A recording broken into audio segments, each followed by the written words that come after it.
This is one of the challenge locks Charles Watt sent to me. It's a green 1100. It just has number 1 engraved on the outside.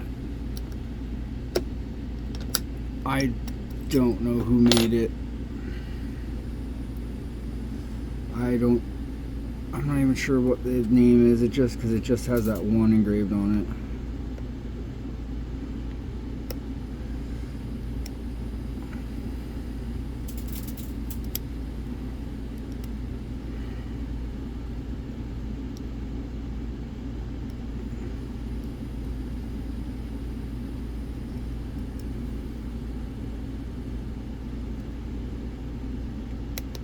Okay,